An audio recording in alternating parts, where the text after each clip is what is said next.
नमस्कार मित्रों। अभी ज़िंदगी की बातें हम लोग अक्सर करते हैं कि ज़िंदगी क्या होती है, जीना कैसे संभव बनाया जा सकता है। अब ज़िंदगी जीने के लायक तो है और कुछ एक मर्यादाएं भी हैं कि जब तक सांस है तब तक आस है, ये एक आम कहावत भी है। और जब तक सांस है तब तक आदमी को जीना है। अब उस पर ये मुनस्सर करता है, उस पर आश्रित है ये बात कि वह शान से या ठीक ठाक तरीके से जीना चाहता है या रो धो कर ज़िंदगी काटनी तो पड़ेगी, इसमें कोई संदेह नहीं है।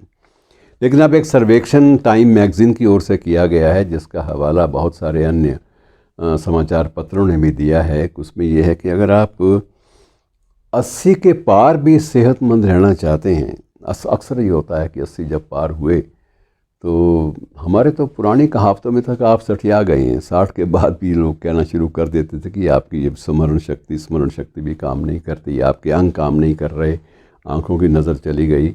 लेकिन इसके बावजूद बहुत सारे ऐसे लोग हैं जिन्होंने अपनी पूरी जीवट के साथ ज़िंदगी को जिया है और 80 के आसपास हैं। लेकिन इसके पार ऐसा नहीं है कि अंधेरा है। सर्वेक्षण ये बताता है कि 80 की पार भी अगर आप ज़िंदा रहना चाहते हैं शान से और गरिमापूर्ण ढंग से, तो उसके भी तौर तरीके हैं। बड़ी छोटी छोटी बातें स्वास्थ्य के क्षेत्र के विशेषज्ञों ने तय की हैं कि ये 4-5 बातें 6 बातें अगर आप मान लेंगे तो आप ज़िंदगी को 80 के बाद भी बड़ी गरिमापूर्ण पद्धति से आप जी सकेंगे और आप निरोग भी रह सकते हैं। दूसरी बात सबसे बड़ी 80 के बाद ये होती है कि आश्रित हो जाना। तो आप आश्रित भी किसी पर ना हो, बोझ ना बने, ये सब कुछ मुमकिन है। लेकिन तौर तरीके क्या हैं? सबसे पहली बात जो विशेषज्ञों ने बताई है कि ज़िंदगी को कभी भी बेमकसद ना होने दीजिए।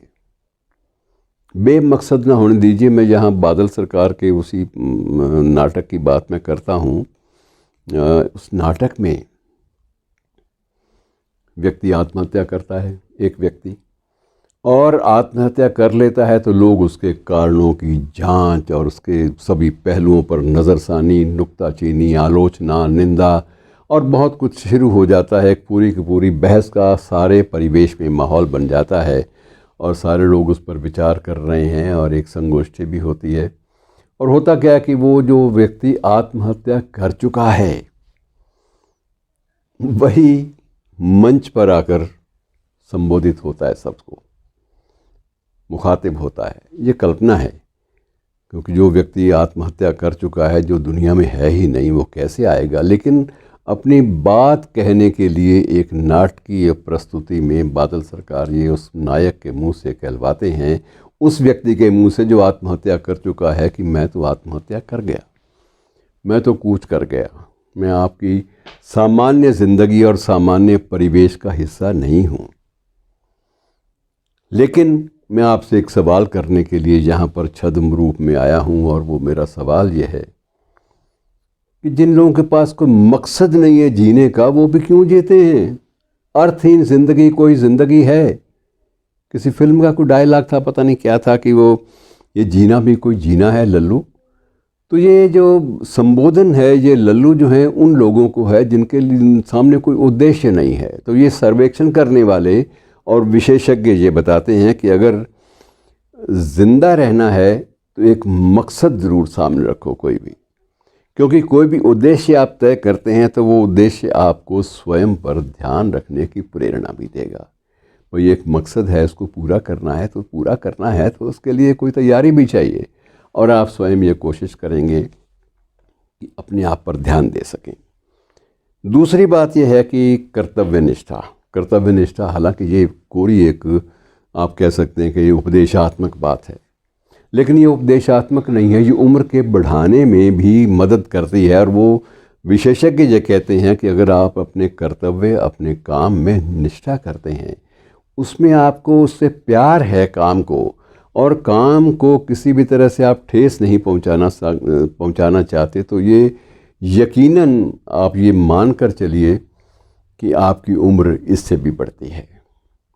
तीसरी बात जो बड़ी महत्वपूर्ण बात है वो ये है कि ज़िंदगी को अपनी सोच को पॉजिटिविटी में ढालिए, सकारात्मक रखिए। हमेशा नकारात्मक बात ना सोचें कि ये जो हो रहा है तो व्यर्थ की बात है, इनमें क्या पड़ा है, इनमें कुछ नहीं है। तो ये कुछ नहीं है, क्या पड़ा है, ये जो नकारात्मकता है ज़िंदगी में, इसको बुहार डालिए। अगर लंबी उम्र और सुखद उम्र जीना है, 80 के पार भी जाना है और सुखद उम्र जीना है, तो नेगेटिविटी को, नकारता को, कि अब कुछ हो ही नहीं सकता, इस बात को अपने जहन से बुहार दीजिए। ये ज़रूरी है। तो पहली बात मैंने आपको कही कि उद्देश्य प्रेरित करता है, दूसरी बात कर्तव्यनिष्ठा है, और तीसरी बात ये नेगेटिविटी, नकारात्मकता से मुक्ति है। इसके बाद एक और भी है कि आप ज़्यादा अंतर्मुखी ना होइए।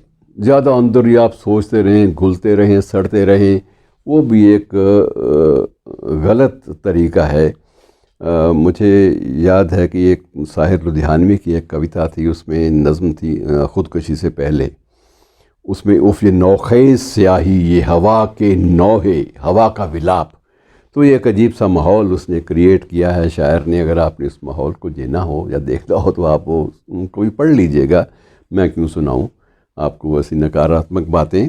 इससे क्या फ़ायदा रंगीन लबादों के तले, इससे क्या फ़ायदा रंगीन लबादों के तले, रूह जलती रहे, घुलती रहे, पज़ मुर्दा रहे, और होंठ हंसते हों दिखावे के तबस्सुम के लिए। होंठ हंसते हों दिखावे के तबस्सुम के लिए, और दिल गमे ज़ीस्त से बोझिल रहे, आसुरता रहे। और मित्रों, ये कुछ बातें आपसे मैंने बांटी हैं इसलिए कि अगर ठीक ठाक जीना है तो जीने का मज़ा भी लीजिए और उसको ढंग से जिए। अदरवाइज़ क्या है, संसार में सभी लोग आते हैं, सभी चले जाते हैं। शुक्रिया।